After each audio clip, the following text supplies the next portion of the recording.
Lecture matter জিহবার যত্ন। মানবদেহ কল্পনাতীত মহামূল্যবান সম্পদ। মানবদেহের প্রতিটি অঙ্গই অত্যন্ত গুরুত্বপূর্ণ। মানবদেহের প্রতিটি অঙ্গের সর্বোচ্চ সুস্থ রাখার দরকার, প্রয়োজন, অত্যাবশ্যক। মস্তিষ্ক মানবদেহ পরিচালনা করে। মানবদেহ দুইভাবে পরিচালিত হয়। পরম সৃষ্টিকর্তা মানবদেহ পরিচালনা করে, মস্তিষ্ক মানবদেহ পরিচালনা করে। মস্তিষ্ক সবার আগে সুস্থ রাখা দরকার। কবি কাজী নজরুল ইসলাম ৩০ বছরেরও বেশি সম্পূর্ণ স্মৃতিশক্তিহীন ছিলেন।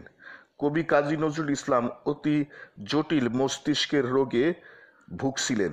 কবি কাজী নজরুল ইসলাম বোবা ছিলেন না। কবি কাজী নজরুল ইসলাম বোবা হলেও বাংলা সাহিত্য চর্চা করতে পারতেন। কবি কাজী নজরুল ইসলামকে রোগের প্রাথমিক পর্যায়ে চিকিৎসা করাতে পারলে সম্পূর্ণ সুস্থ হয়ে উঠতেন, আরোগ্য লাভ করতেন।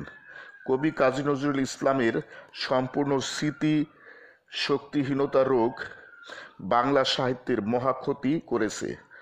মস্তিষ্ককে সর্বোচ্চ যত্ন নেওয়া সবার আগে দরকার। মস্তিষ্ক সুস্থ না থাকলে দেহের কোনো অঙ্গই মূলত সুস্থ রাখা যায় না। জিহবা মানবদেহের অত্যন্ত গুরুত্বপূর্ণ অঙ্গ। জিহবা স্বাদ পরীক্ষাকারী অঙ্গ। যদি জিহবা সম্পূর্ণ সুস্থ না থাকলে খাবার খেতে মন চাইবে না। জিহবা সুস্থ রাখার অনেক উপায় আছে। দৈনিক সুষম খাবার খাওয়া দরকার। খাবার খাওয়ার সময় যেন জিহবায় কামড় না লাগে, জিহবায় যেন ঘা না হয়। চর্ম যৌন রোগের দ্রুত চিকিৎসা করা দরকার। চর্ম যৌন রোগের বিষয়ে অগ্রিম সতর্ক সাবধান হওয়া দরকার। দৈনিক জিহবার যোগ ব্যায়াম করা দরকার। দৈনিক 2 বেলা দাঁত ব্রাশ করা দরকার। দৈনিক মুখগহ্বরের সর্বোচ্চ যত্ন নেওয়া দরকার। কাক দেখলে কাকের দিকে তাকিয়ে জিহবা দিয়ে 2 ঠোঁট ম্যাসেজ করা দরকার।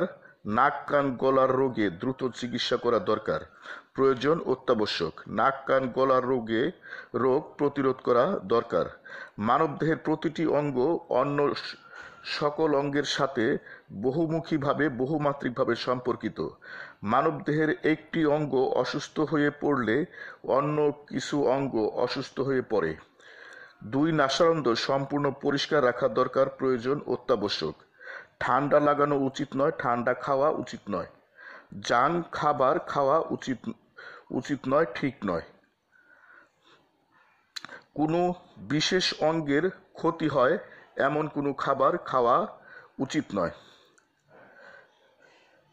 জিহবা যত্নের একটি যোগ। জিহবার সর্বোচ্চ যত্নের জন্য, সুস্থতা কর্মক্ষমতার জন্য মহাবিশ্ব সুপার যোগ, জিহবা যোগ সৃষ্টি করা হইয়াছে। হে মহাবিশ্বের মানবমণ্ডলী, তোমরা যোগ চর্চা করো। তোমরা জিহবার সুস্থতা কর্মক্ষমতা বজায় রাখো। তোমরা সুখ, শান্তি, সমৃদ্ধি, আনন্দ, প্রজ্ঞা, দীর্ঘজীবন প্রভৃতি লাভ করো। দৈনিক চর্চা প্রণালী, ডেইলি প্র্যাকটিসিং প্রসিডিউরস। শিক্ষকের কমান্ড মানো। একক অবলিক দলগত যোগ করো। আনন্দচিত্ত যোগ করো। কল্পনা অবলিক ব্যবহারিক যোগ করো। দিনের যে কোনো সময় যোগ করো। ইচ্ছামতো সময়সীমায় যোগ করো। শোয়া, বসা, দাঁড়ানো যোগ করো। সঙ্গীত শুনো অবলিক দেখো। আরামদায়ক আসনে বসো। সুদীর্ঘ শ্বাস নাও। পেট সারিন্দা বানাও। শ্বাস নিয়ে বুক ফুলাও। উত্তম অবলিক বাক্য নীরবে অবলিক উচ্চস্বরে বলো। জিহবা সর্বোচ্চ পরিমাণ মুখ হতে বের করো। জিহবা ভিতরে নাও। সুদীর্ঘ শ্বাস নাও। যোগচক্র ইচ্ছামতো সময়সীমায় বারবার চর্চা করো। আমি গুরু মহাবিশ্ব প্রতিষ্ঠাতার সভাপতি, মহাবিশ্ব যোগ আন্তর্জাতিক, Mahabishwa meditations international, Mahabishwa centre, Dhaka, Bangladesh. Happy everyday to all. প্রতিদিন সব সৃষ্টির মঙ্গল হোক। God bless all. স্রষ্টা সবার মঙ্গল করুন। লেকচার সমাপ্ত। Happy everyday to all. Happy everyday to all. প্রতিদিন সব সৃষ্টির মঙ্গল হোক। প্রতিদিন সব সৃষ্টির মঙ্গল হোক।